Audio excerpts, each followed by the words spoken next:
If you think age makes someone irrelevant in a hospital, wait until you hear what this 75-year-old retired doctor discovered. Subscribe for more shocking true stories that'll make you question everything you thought you knew about healthcare. What I'm about to tell you will change how you see hospitals forever. Dr. Margaret Steinberg spent 42 years saving lives at Riverside Memorial Hospital. But when she returned as a patient, she uncovered something so disturbing that it would shake the entire medical community to its core. Margaret had always been sharp. Even at 75, her mind worked like a precision instrument, trained by 4 decades of reading hearts and saving lives. She'd delivered thousands of babies, performed countless surgeries, and mentored hundreds of young doctors. But retirement had been forced upon her by arthritis in her hands, not by any decline in her medical knowledge. That Tuesday morning started like any other routine cardiology appointment.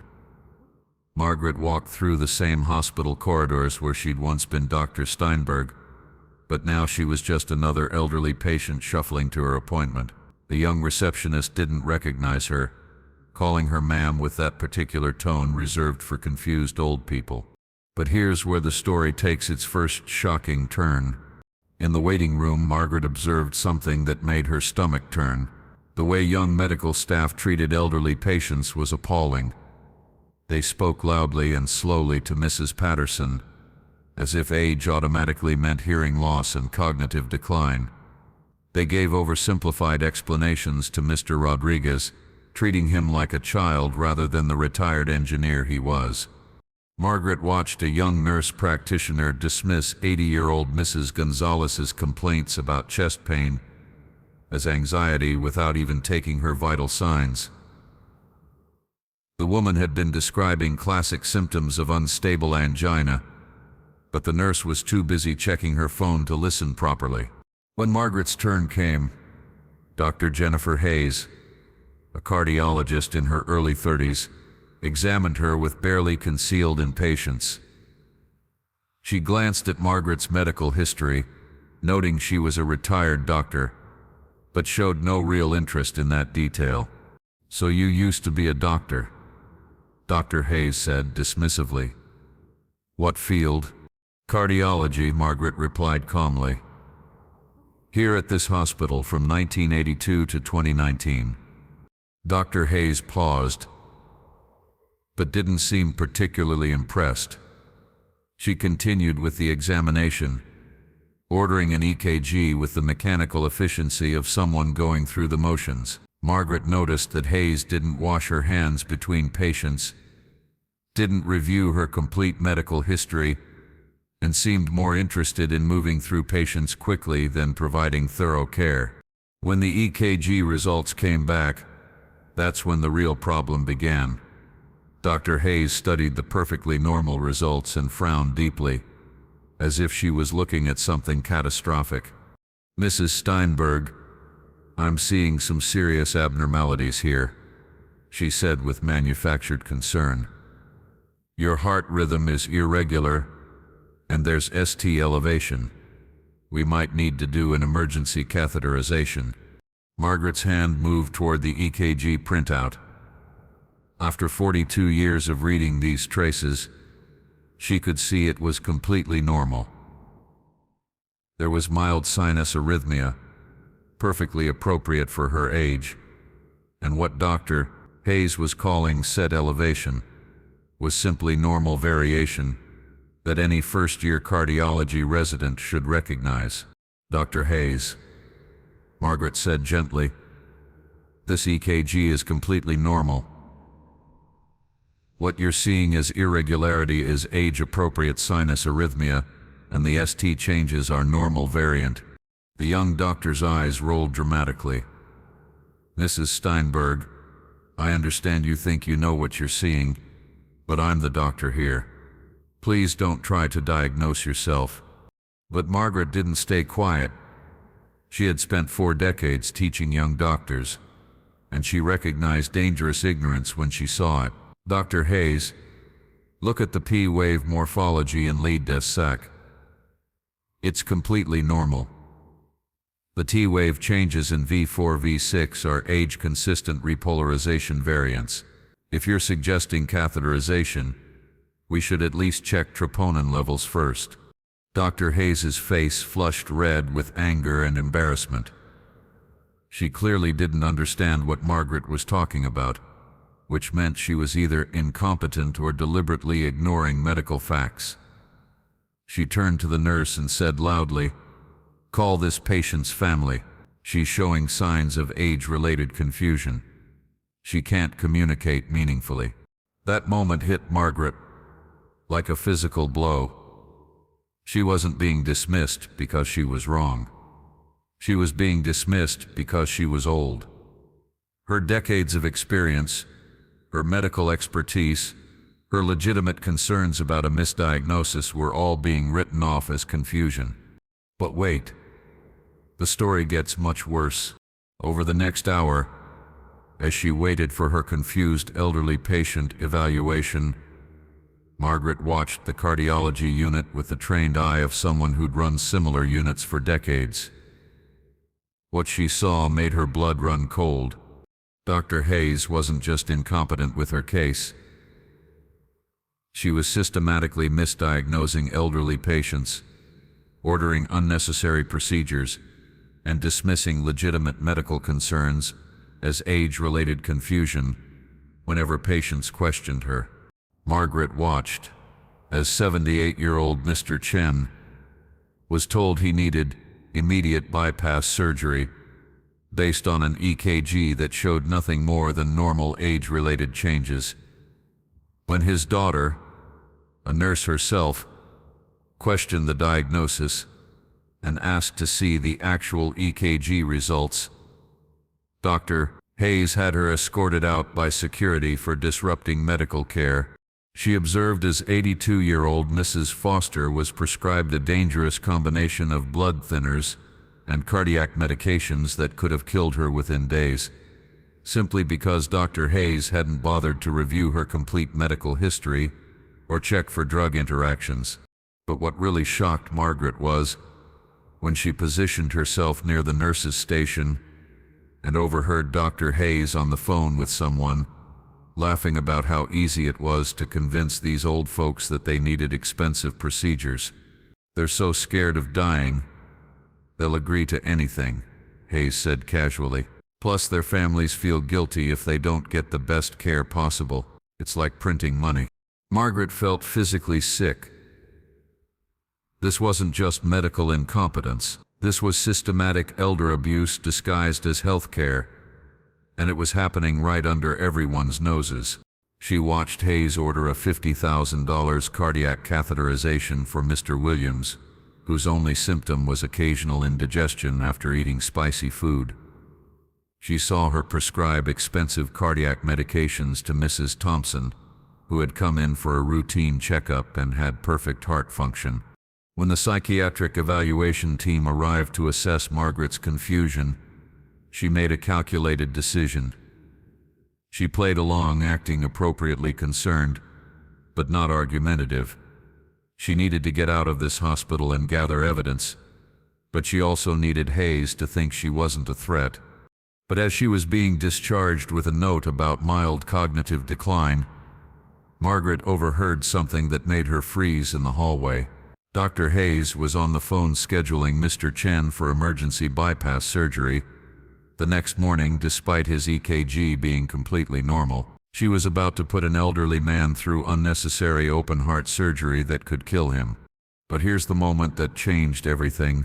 That night, Margaret couldn't sleep. She thought about Mr. Chen, about Mrs. Foster, about all the elderly patients being victimized by a system that saw them as confused, helpless, and profitable. She thought about her own 4 decades of fighting for patients, and how all of that experience was being dismissed as confusion simply because she was old. She had to act. But who would believe a 75-year-old confused former doctor over a practicing cardiologist with hospital credentials? Margaret spent the next 3 days making phone calls. She contacted Dr. Williams, her former colleague, who was horrified by what she described, but warned her that fighting the hospital system would be nearly impossible. She reached out to the state medical board, but was told that without concrete evidence, elderly patients' word against practicing doctors rarely resulted in investigations. Then Margaret remembered something crucial. During her years at the hospital, she'd mentored a young doctor named David Chen, who now worked in the hospital's quality assurance department. David was Mr. Chen's son, and he didn't know his father was scheduled for unnecessary surgery. When Margaret called David and explained what she'd witnessed, his voice went cold with rage. "My father is scheduled for surgery tomorrow morning." Dr. Hayes convinced him it was life or death. She showed him his EKG and told him he could have a massive heart attack at any moment. "David, your father's EKG was completely normal. I saw it myself. This surgery isn't just unnecessary, it's dangerous. She's putting him at risk for profit." That's when David told Margaret something that made everything click into place.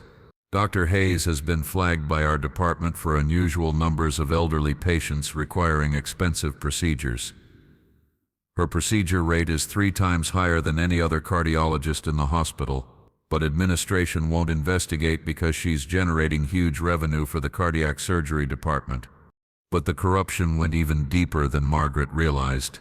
Margaret and David devised a plan. David would access the medical records of Dr. Hayes's recent elderly patients, while Margaret would return to the hospital as a patient to gather more direct evidence. They had to document everything before Mr. Chen's surgery. David's investigation that night revealed horrifying patterns. Dr. Hayes had performed unnecessary procedures on over 60 elderly patients in the past 18 months. She consistently targeted patients over 70, especially those with good insurance or substantial savings.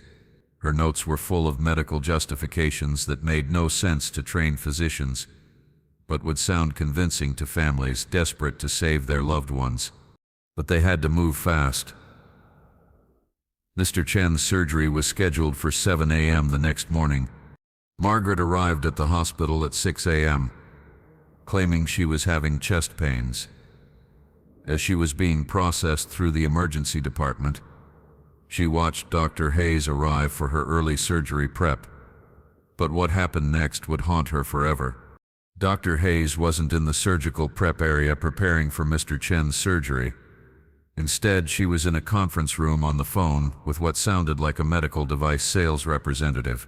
Margaret positioned herself in the hallway where she could hear clearly through the partially open door. "Yes, we'll need the most expensive cardiac stents you have," Dr. Hayes was saying cheerfully. "The family has excellent insurance coverage.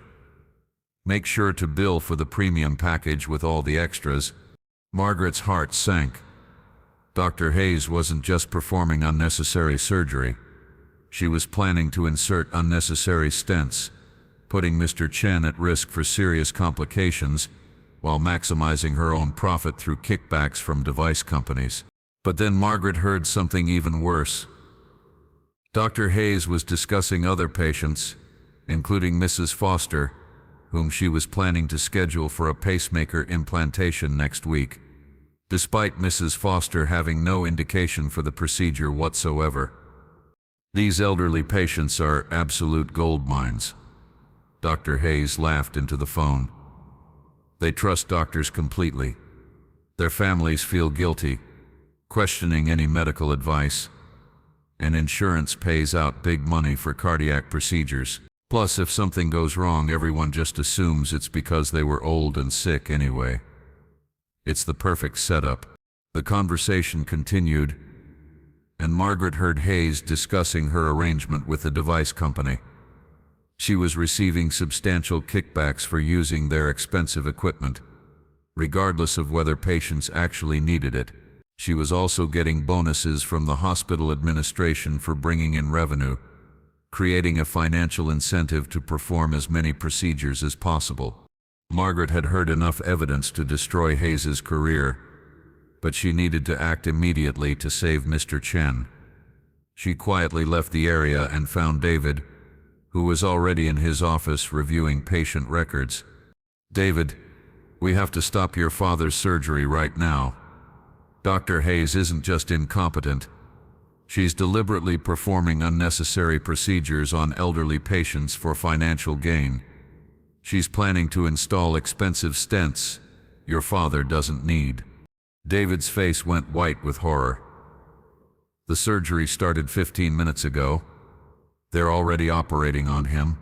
That's when Margaret made the decision that would change everything. Despite being a 75-year-old woman in a hospital gown, she walked directly to the surgical suite and demanded to speak with the surgical team. The response was immediate and hostile. Security was called. Margaret was labeled as a confused elderly patient disrupting surgery, but she refused to leave quietly, and her voice carried the authority of someone who had commanded operating rooms for decades. "I am Dr. Margaret Steinberg, former chief of cardiology at this hospital," she announced loudly enough for everyone in the surgical corridor to hear. "I have evidence that Dr. Hayes is performing unnecessary surgery on this patient for financial gain, and I demand that this procedure be halted immediately for patient safety." But you won't believe what happened next. The surgical suite erupted in chaos. Dr. Hayes emerged from the operating room, furious and panicked, demanding that Margaret be removed immediately, and threatening to have her arrested for interfering with medical care. But the anesthesiologist, Dr. Rodriguez, had worked with Margaret for 15 years before her retirement. He knew her reputation, her expertise, and her unwavering commitment to patient safety. "Dr. Steinberg," he said, recognizing her voice despite the hospital gown, "what are you talking about? What evidence?" Margaret quickly explained what she'd overheard, while Dr. Hayes screamed that she was suffering from dementia and was disrupting a life-saving surgery. Hayes was becoming increasingly frantic, which made the surgical team more suspicious. Dr. Rodriguez had always respected Margaret's judgment. Despite Hayes's protests, he called for an immediate surgical pause and requested a review of Mr. Chen's medical records and EKG. The surgery team was experienced enough to know that if Dr. Steinberg was concerned about patient safety, they needed to listen. What happened next shocked everyone in that operating room. When they brought in Mr. Chen's actual medical data and had an independent cardiologist review it, it became clear that his EKG was completely normal. There was no indication for bypass surgery. Hayes had falsified the medical justification in her surgical notes, claiming to see blockages and abnormalities that simply didn't exist. The surgery was immediately halted. Mr. Chen, who was still under anesthesia, was stabilized and moved to recovery without any procedures being performed. He had been minutes away from having his chest cracked open for a surgery that could have killed him. But Dr. Hayes wasn't finished fighting. She tried desperately to have Margaret arrested for interference with medical care, claiming she was a delusional elderly patient who had invaded a surgical suite and put a patient's life at risk with her confusion. That's when David arrived with a thick folder full of damning evidence. Medical records showing a clear pattern of unnecessary procedures on elderly patients. Insurance billing records showing Hayes was generating revenue far above the hospital average. Computer records of her communications with medical device companies. And most damning of all, recorded phone conversations between Hayes and device representatives, discussing maximizing procedure potential with elderly patients. The evidence was overwhelming. Hayes had been systematically targeting vulnerable elderly patients, performing procedures they didn't need, and profiting enormously from their trust and fear. Hospital administration was called immediately. Within hours, Dr. Hayes was suspended pending investigation. Her medical privileges were revoked, and law enforcement was contacted. But the scandal was just beginning to unfold. And here's where the story gets truly shocking. David's investigation revealed that Dr. Hayes had been systematically targeting elderly patients for unnecessary procedures for over 3 years. She had performed dozens of unnecessary cardiac catheterizations, stent placements, pacemaker implantations, and even major surgeries on patients whose only crime was being old and trusting their doctor. The financial damage was staggering, reaching into the millions of dollars. But the human cost was even worse. The investigation revealed that 5 elderly patients had died from complications directly related to unnecessary procedures Hayes had performed. Several others suffered serious complications, including strokes, heart attacks, and infections that could have been completely avoided. Margaret became the key witness in what would become one of the largest medical fraud cases in the state's history. Her testimony about Dr. Hayes' phone conversation with the medical device representative was crucial evidence of criminal intent. But the investigation revealed the corruption went far beyond just Dr. Hayes. The hospital administration had been aware of her unusually high procedure rates, but had ignored the red flags because she was generating enormous revenue. Several department heads had received bonuses tied to the revenue Hayes was bringing in. The medical device companies were also complicit, offering substantial kickbacks to doctors who used their expensive equipment, regardless of medical necessity. They had specifically targeted doctors who worked with elderly patients, knowing these patients were less likely to question medical recommendations. The most powerful moment in the trial came when Margaret took the stand. The defense attorney, hired by both Hayes and the hospital, tried desperately to discredit her as a confused elderly woman with delusions about her medical expertise.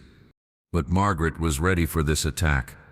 She calmly recited her medical credentials, her decades of experience, and the awards and recognitions she'd received throughout her career. She presented documentation of the hundreds of doctors she'd trained, the thousands of patients she'd saved, and the medical innovations she'd contributed to.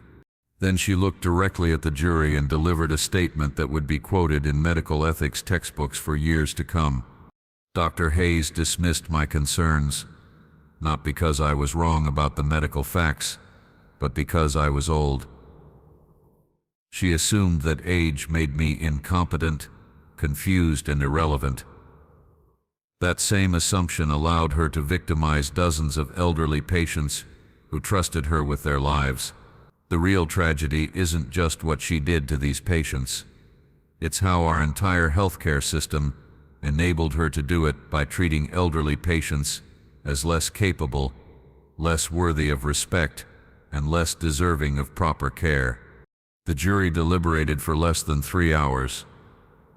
Dr. Hayes was found guilty of medical fraud, elder abuse, reckless endangerment, and conspiracy to commit healthcare fraud. She was sentenced to 25 years in prison and ordered to pay over $8 million in restitution. But Margaret's fight was far from over. She used her experience and the platform gained from the trial to establish the Elder Patient Advocacy Program at Riverside Memorial Hospital. The program trains medical staff to recognize and respect the knowledge and experience of elderly patients, provides advocates to ensure elderly patients receive appropriate care, and creates oversight mechanisms to prevent the kind of abuse Hayes had perpetrated. Mr. Chen made a full recovery and never needed the surgery that almost killed him. Mrs. Foster's dangerous medication combination was immediately corrected, and she lived for 4 more healthy years. Miss Gonzalez, whose chest pain had been dismissed as anxiety, was properly evaluated and found to have significant coronary disease that was successfully treated with appropriate medication. The program Margaret created was revolutionary in its approach. It recognized that elderly patients often have decades of experience managing their own health conditions and should be treated as partners in their care, not passive recipients of medical decisions. It trained staff to listen carefully to elderly patients' concerns, respect their knowledge of their own bodies, and involve them fully in medical decision-making. Most importantly, The program created a culture where questioning medical recommendations was encouraged, not punished. Elderly patients and their families were taught to ask detailed questions about proposed procedures, request second opinions, and demand clear explanations of medical necessity. The results were immediate and dramatic. Unnecessary procedures on elderly patients dropped by over 80%. Patient satisfaction scores increased significantly. Most importantly, health outcomes for elderly patients improved markedly as they received more appropriate, individualized care. The program has since been adopted by over 200 hospitals across the country. It's prevented thousands of unnecessary procedures, saved countless elderly patients from harm, and has helped train a new generation of medical professionals to see elderly patients as individuals with wisdom and experience, not just aging bodies to be processed through the healthcare system. Margaret, now 78, still volunteers at the hospital 4 days a week. She reviews cases involving elderly patients, serves as a mentor to young doctors, and continues to advocate for age-respectful healthcare. She's written a book about her experience that's become required reading in many medical schools, but she often reflects on how different things might have been if she hadn't been there that day. How many Mr. Chens might have died on operating tables from unnecessary surgeries? How many Mrs. Fosters might have suffered from dangerous medication combinations? How many elderly patients might have been dismissed as confused when they were actually trying to save their own lives? The investigation also led to broader reforms in the healthcare industry. New regulations were implemented requiring additional oversight for procedures performed on elderly patients. Medical device companies faced new restrictions on their relationships with physicians. Hospitals were required to implement patient advocacy programs specifically designed to protect vulnerable populations. The most chilling part of this story isn't what Dr. Hayes did to individual patients. It's how easily she was able to do it because